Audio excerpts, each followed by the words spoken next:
Jake Martinez adjusted his formal diplomatic uniform one last time before entering the massive council chamber. The room stretched out like a small city, with thousands of seats arranged in perfect circles. Each seat held a representative from one of the galaxy's many species. The air hummed with translator devices working in hundreds of languages. Jake had been Earth's ambassador to the Galactic Council for 3 years now. Before him, other humans had held this position for 12 more years. 15 years total of trying to make humanity's voice heard among the stars. 15 years of being treated like children who did not understand how the galaxy worked. The Zephyrian delegate stood at the center podium. His name was HFY, and his blue skin seemed to glow under the chamber's bright lights. 4 arms gestured dramatically as he spoke about human military tactics. His voice carried the same tone adults used when explaining simple things to very young children. The humans continued to demonstrate their lack of understanding regarding proper military doctrine, HFY said. His words echoed through the vast chamber. Their so-called innovations are nothing more than chaotic violence without structure or wisdom. Jake's hands tightened into fists. He had heard this speech before. Different words, same meaning. Humans were too young, too stupid, too violent to contribute anything meaningful to galactic civilization. The other species nodded along, their various heads bobbing in agreement. Behind Jake sat Captain Lisa Rodriguez. She commanded the small fleet of human ships that had escorted him to this meeting. Lisa had served in Earth's space navy for 20 years. She had fought pirates in the outer systems and rescued civilians from natural disasters. Her tactical knowledge had saved countless lives. Yet here she was, listening to aliens dismiss her expertise as primitive nonsense. The speech continued. HFY moved on to discuss human medical research. Dr. Peter Kim had developed revolutionary technology that could heal brain injuries. Thousands of people across dozens of worlds could benefit from his work, but the Council had rejected it 6 months ago. Too dangerous, they said. Too unpredictable for galactic use. Jake remembered the meeting where they had made that decision. The Altherian Chancellor, vexed though, had barely looked at the research data. He had dismissed it with a wave of his tentacled hand. Young species often mistake recklessness for innovation, he had said. The other council members had laughed. Now people were dying. A plague had broken out in the outer colonies, Dr. Kim's. Technology could stop it, but the council refused to allow its use. They preferred their own slower, more traditional methods. Methods that were not working. Jake thought about all the times humans had tried to help. Engineer Paul Turner had created new navigation systems that made space travel 40% faster. The Council had restricted their use because it gave humans an unfair advantage in trade. Never mind that the technology could help everyone. Dr. Nancy Foster had developed faster communication systems that could connect distant worlds in real time. The Council had blocked her research because it might disrupt established communication networks. Networks that were owned by the older, more powerful species. Captain Bill Stevens had proposed new asteroid mining techniques that could provide resources for everyone. The Council had rejected the proposal without even testing it. Too risky, they said. Too different from how things had always been done. Every human contribution faced the same fate. Rejected, restricted, or buried in bureaucratic procedures that took years to complete. Meanwhile, the older species praised each other for innovations that were far less impressive than what humans had already achieved. HFY was still talking. Now he was explaining how human agricultural methods were unsuitable for galactic food production. This was particularly insulting because human farms were feeding half the Council worlds. Without human food technology, billions would starve. But somehow, this success was also wrong. Jake stood up. The movement was sudden and unexpected. Conversations around the chamber stopped. thousands of alien eyes turned toward him. The translator devices hummed louder as they processed the silence. "Ambassador Martinez," Vexthul said from the main. "Council platform. You have not been recognized to speak." Jake walked toward the center of the chamber. His footsteps echoed in the sudden quiet. Captain Rodriguez tensed behind him, her hand moving instinctively toward her weapon. She recognized the look on Jake's face. "For 15 years, Jake said, his voice carrying clearly through the chamber, humanity has tried to work with this council. We have followed your rules. We have submitted to your procedures. We have accepted your judgment, even when it made no sense." Murmurs rippled through the assembled delegates. This was not how council meetings were supposed to work. There were protocols for speaking, formal requests that had to be approved. Jake was breaking every rule. "We have watched you reject medical technology that could save millions because it came from humans. We have seen you restrict transportation improvements. That could benefit everyone because they were developed by the wrong species. We have listened to you dismiss our ideas while people died waiting for your traditional solutions." Kethfer tried to interrupt. "The proper procedure for addressing the council requires—" "We're done with your procedures," Jake said. His voice was calm but carried an edge that made several delegates lean back in their seats. "We're done with your rules. We're done with being treated like children who don't understand the galaxy." The chamber erupted in shocked voices. Never in the council's long history had a representative simply refused to follow protocol. The older species were particularly outraged. The Zephyrians clicked their mandibles in anger. The Alterians changed colors rapidly, showing their distress. Vexthul rose from his seat. All 7 feet of him seemed to loom over the chamber. "You cannot simply ignore council authority, Ambassador Martinez. There are consequences for such behavior." Jake laughed. The sound was bitter and tired. "Consequences? Like what? You'll treat us worse than you already do? You'll reject our contributions even faster? You'll insult us more openly?" He turned to face the entire assembly. "You want to know what's funny? You need us more than we need you. Without human technology, half your worlds would collapse. Without human food, billions would starve. Without human medicine, your people die from diseases we could cure tomorrow." Captain Rodriguez was standing now, too. She understood what was happening. This was not just an angry speech. This was a declaration. "But you're so convinced of your own superiority that you can't see it," Jake continued. "You think age equals wisdom. You think tradition equals truth. You've built a system where new ideas are threats and innovation is dangerous." He walked toward the exit. Every step was deliberate and final. The chamber watched in stunned silence at the massive doors.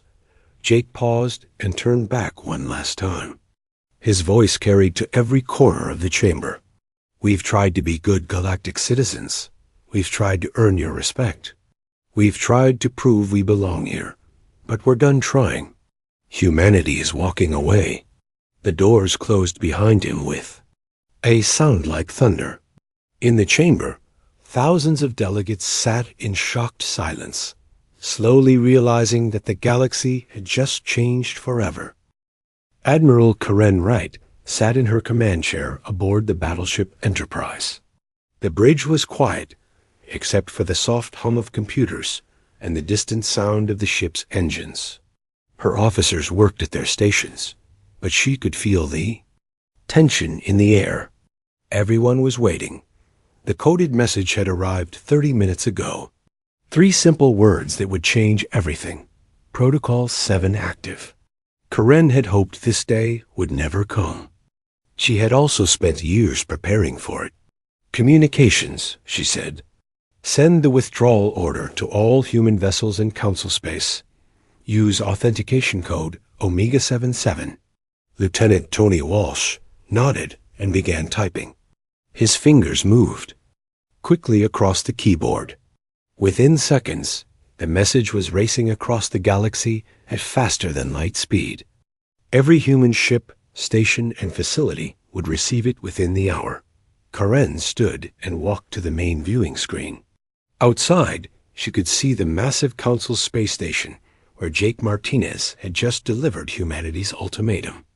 The station was 12 miles long and housed over 2 million beings from across the galaxy. It had been humanity's diplomatic home for 15 years. Not anymore. On the far side of the solar system, Commander Steve Johnson received the message. Aboard the research vessel Discovery, he was stationed at Kepler 442b, where Dr. Nancy Foster's team had been working on their faster-than-light communication project for 3 years. The work was almost complete, but the Council had been blocking their progress at every step. "Dr. Foster," Steve called out, "pack everything. We're leaving in 6 hours." Nancy looked up from her equipment. Her face was tired from months of frustration. The Council's Science Committee had rejected her last 7 research proposals. They claimed her work was too advanced for other species to understand safely. The real reason was simpler. They were afraid. All of it? She asked. "Every piece of equipment, every data file, every backup drive," Steve confirmed. "If it's human-made, it comes with us." Across the galaxy, similar scenes were playing out on hundreds of worlds. Human cargo ships began leaving Council ports. Human research teams started packing their equipment. Human medical staff prepared to abandon the hospitals they had built and staffed for decades.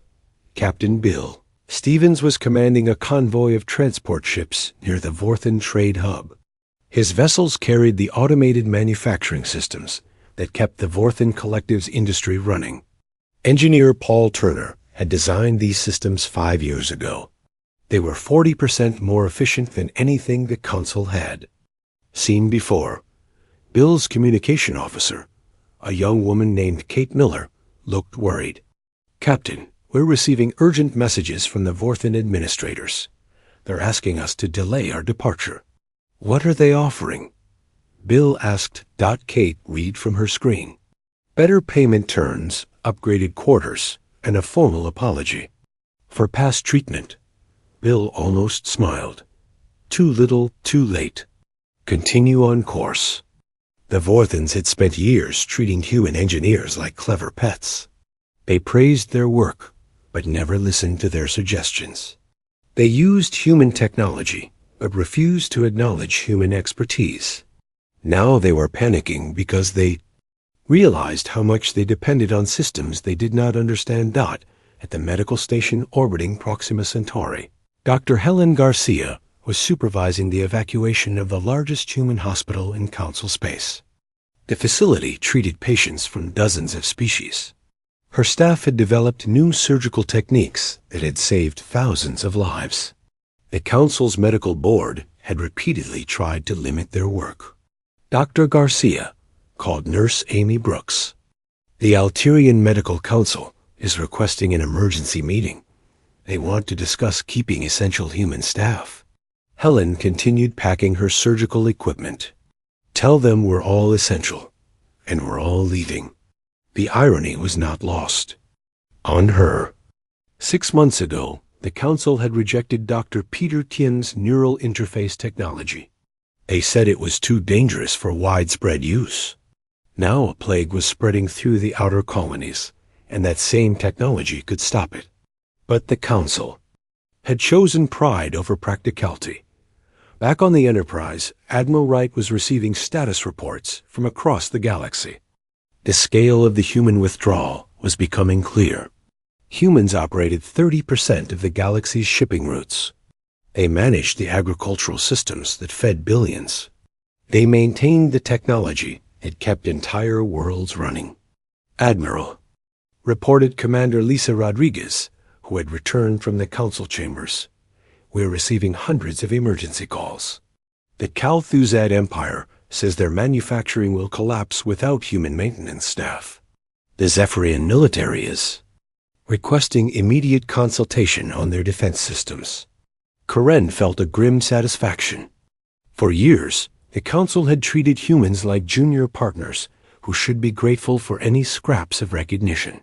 They had blocked human innovations, restricted human trade, and dismissed human expertise. Now they were learning the truth. "What's our response?" Lisa asked. "No response," Karen said. "They made their choice. We're making ours." The withdrawal was not just about hurt feelings or wounded pride. It was about survival. The Council's restrictions had cost human lives. Their delays had prevented medical breakthroughs from reaching people who needed them.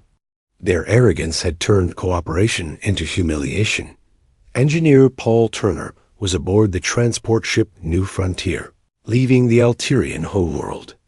He had spent 5 years there, helping to design their new city systems. The Alterians had used his work, or refused to give him credit. They claimed the innovations were actually improvements on their traditional methods. Paul looked out the window as the planet grew smaller behind them. He thought about the navigation systems he had developed, the ones the Council had restricted to prevent unfair trade advantages. Those systems could cut travel time between distant worlds by nearly half. They could make exploration safer and trade more efficient. But the Council was more worried about maintaining the balance of power than improving life for everyone. On the research station at Wolf 359, Dr. Rebecca Turner was overseeing the removal of humanity's most advanced laboratories. Her team had been working on life extension technology that could help all galactic species live longer, healthier lives. The Council's Ethics Committee had been reviewing the research for 2 years without making a decision. "Doctor," called her assistant, Mark Johnson, "the station administrator is asking if we can leave some of the basic equipment behind. He says other species might be able to continue the research." Rebecca shook her head. "This equipment was designed specifically for our research methods. Without the complete system, it's useless. And without human scientists who understand the principles, it's dangerous." The administrator would not understand this. The Council believed that technology was just tools that anyone could use. They did not realize that innovation required understanding, not just equipment. They could copy human machines, but they could not replicate human thinking. As human ships continued leaving Council space, panic began to spread among the alien civilizations. Emergency sessions were called. Trade agreements were reviewed. Dependency assessments were conducted. The results were shocking. The galaxy had become addicted to human innovation without realizing it.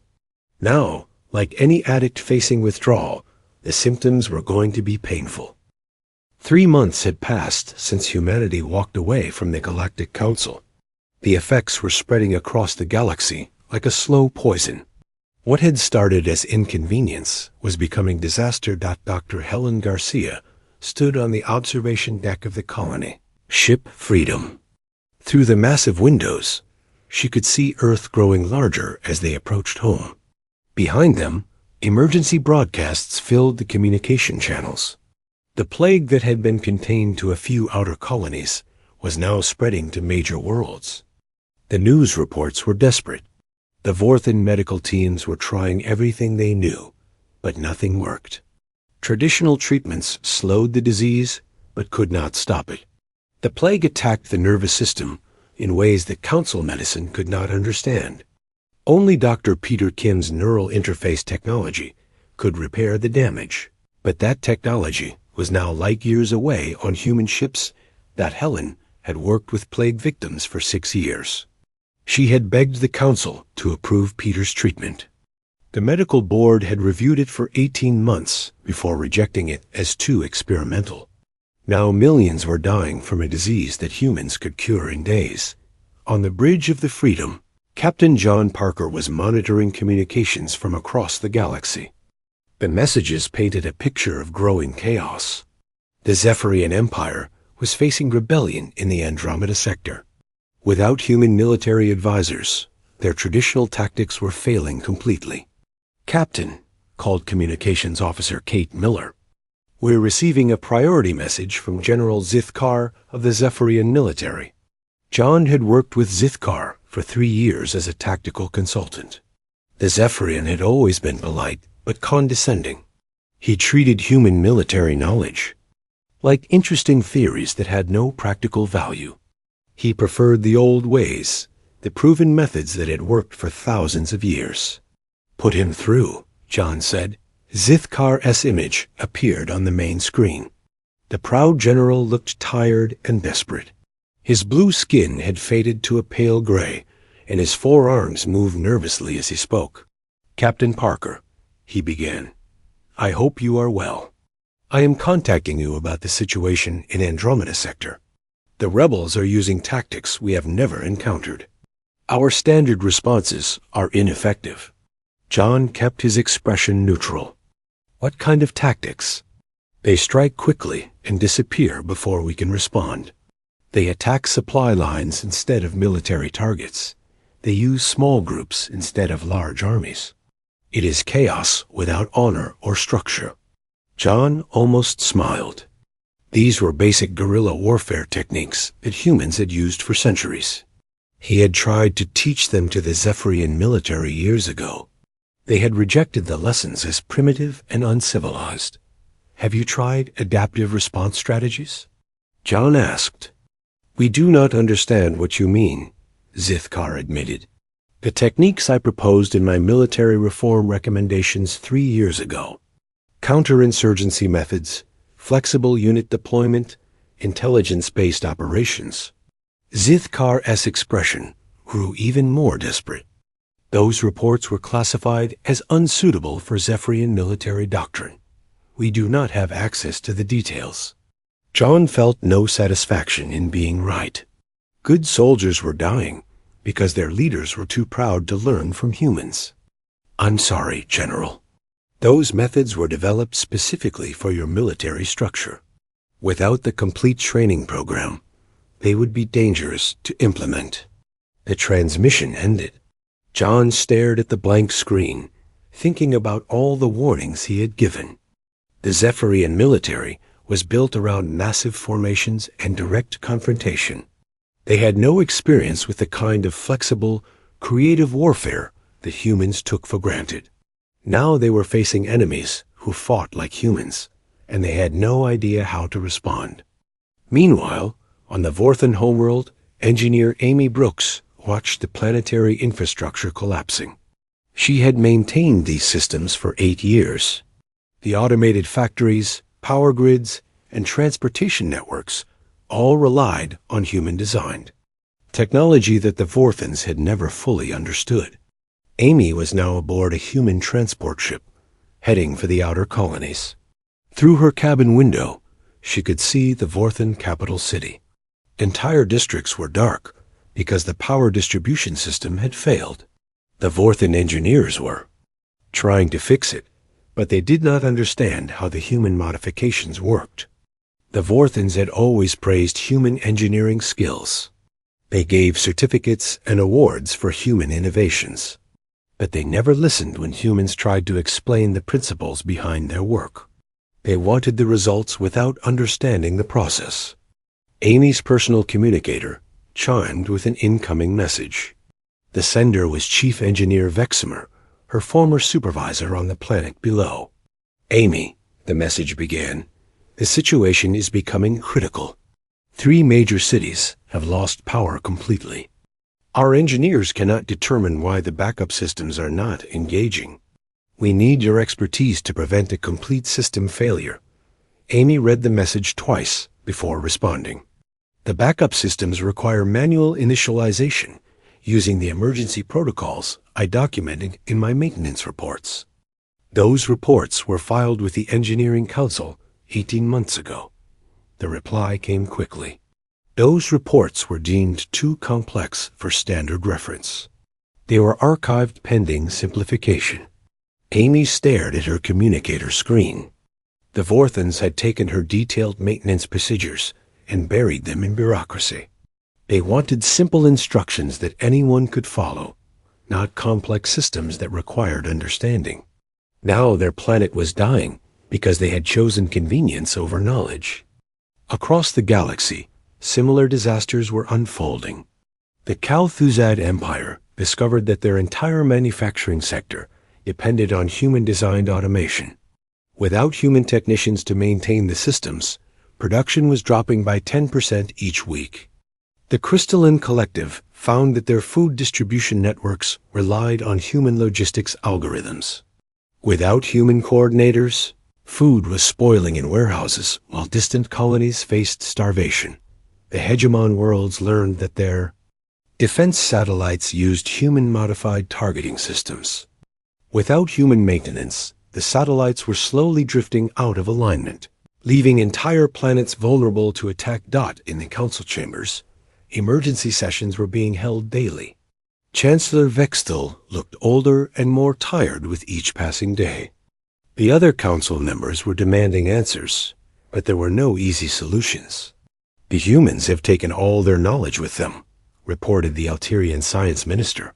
We have copies of their equipment, but not the understanding of how it works. Can we not simply reverse engineer their technology?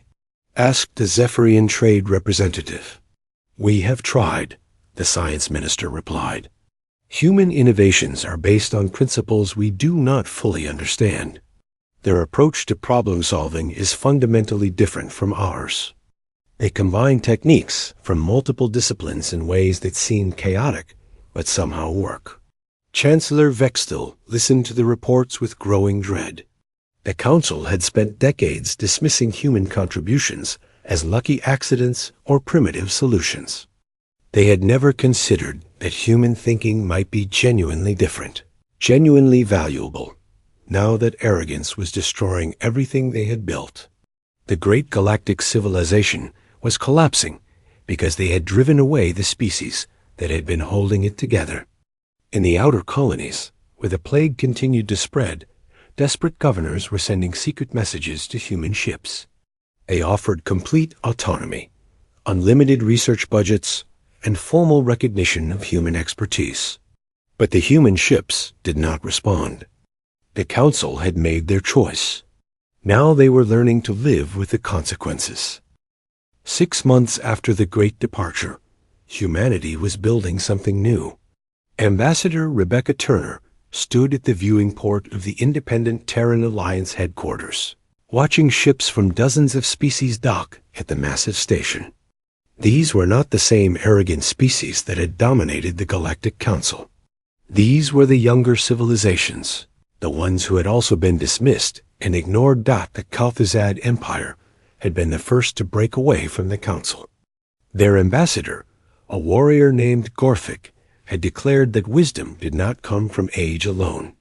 The Crystalline Collective followed 2 weeks later, then the hegemon frontier worlds. Even some Alterian colonies had quietly joined the alliance. Rebecca smiled as she watched a medical transport ship approach the station. The vessel carried Dr. Peter Kim and his team, returning from the outer colonies, where they had finally been able to use their neural interface technology freely. In 3 months, they had stopped the plague that had killed millions. The Council worlds were still suffering from the disease, but the Alliance worlds were healthy and growing stronger. Captain John Parker commanded the medical vessel Mercy as it docked with the station. His ship had become a symbol of hope across the galaxy. Unlike the Council's restricted medical programs, the Alliance offered help to anyone who needed it, regardless of politics or species. Dr. Kim, John called out as the medical team disembarked. How many this time? Peter smiled tiredly. 47,000 plague victims treated and cured. The Zarian colony is completely clean now. They're asking if they can join the Alliance. This was happening everywhere. Species that had never been allowed to speak in the council chambers were finding their voices in the Alliance. The humans had created something the galaxy had never seen before. A government based on contribution rather than age, on innovation rather than tradition. In the Alliance's main conference room, engineer Paul Turner was presenting his latest project to representatives from 8 different species. His new navigation system could connect the entire galaxy in a trade network. That was faster and more efficient than anything the Council had ever achieved. The beauty of this system, Paul explained, is that it adapts to each species' natural abilities. The crystalline collective's perfect memory, the hegemon's mathematical skills, the Calphizad's tactical thinking. Everyone contributes their strengths. This was the fundamental difference between the Alliance and the Council. The Council tried to make everyone follow the same rules, use the same methods. The Alliance encouraged diversity and innovation. It celebrated differences instead of suppressing them. Dr. Nancy Foster had finally completed her faster-than-light communication project. The Alliance worlds could now talk to each other instantly across thousands of light years. Information flowed freely between planets, enabling cooperation on a scale never before possible. The Council had feared this technology because it might disrupt their control over information. The Alliance embraced it because it made everyone stronger. Scientific discoveries were shared immediately. Medical breakthroughs reached every world within hours. Cultural exchanges flourished as species learned from each other in real time. Meanwhile, the old Galactic Council was falling apart. Chancellor Vexthal had been forced to resign after the Vorthan Collective's manufacturing worlds collapsed completely. The new Chancellor, a desperate Zephyrian named Kexival, was trying to hold the remaining members together. The Council's attempts to maintain relevance grew more pathetic each week. They offered humanity special voting rights, exclusive trade agreements, and formal apologies. But humanity was no longer interested in reforming a broken system. Captain Bill Stevens received another desperate communication from his old Council contacts. This time it was from the Alterian Trade Minister, begging for human cargo ships to return to Council space. Captain Stevens, the message pleaded, our supply chains are collapsing. Food shipments are delayed by months. Medical supplies are not reaching outer colonies. We are prepared to offer exclusive contracts and premium payment rates. Bill deleted the message without responding. The Alliance had better trade routes, better relationships, and better opportunities. Why would anyone want to go back to the Council's restrictions and insults? The Alliance's success was creating a crisis for the old order. Every week, more species were quietly sending delegations to Alliance space.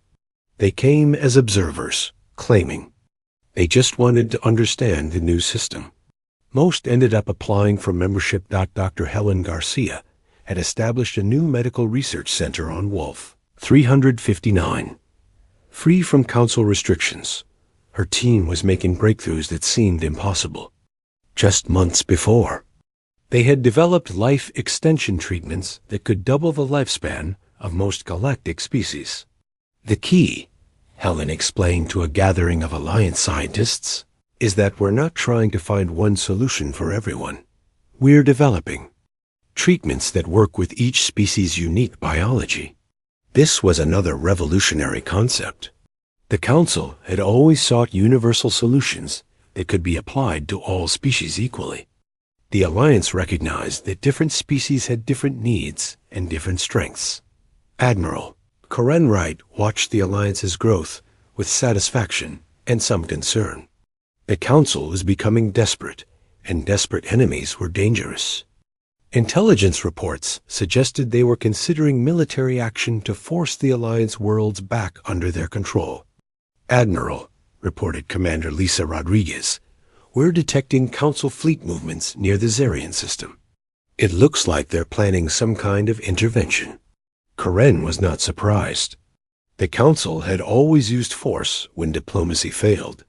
They had spent centuries conquering younger species and forcing them to accept Council authority. Now they were facing something they had never encountered, a voluntary alliance that was more attractive than their empire. How many ships? Karen asked. 1,200 vessels from 6 different Council species, Lisa replied. It's the largest fleet they've assembled in 50 years. Karen nodded. The Alliance had been preparing for this possibility. They had only been free for 6 months, but they had used that time well. The combined fleets of the Alliance species were smaller than the Council's armada, but they had advantages the Council did not understand. The Alliance ships used human-designed targeting systems and human-developed tactical doctrines. More importantly, they were fighting for something they believed in, not just following orders from distant politicians. The battle, when it came, would determine the future of galactic civilization. Would the old order of fear and control survive? Or would the new alliance of cooperation and innovation prove stronger? Ambassador Rebecca Turner stood at her window, watching Alliance ships gather for the coming confrontation. Behind her, Communications Officer Tony Walsh announced the latest news. 3 more species had formally requested Alliance membership, and the Council was demanding immediate negotiations. "Tell them," Rebecca said without turning around, "that they know where to find us. This time, they can come to us." The galaxy was changing, and humanity was leading the way forward.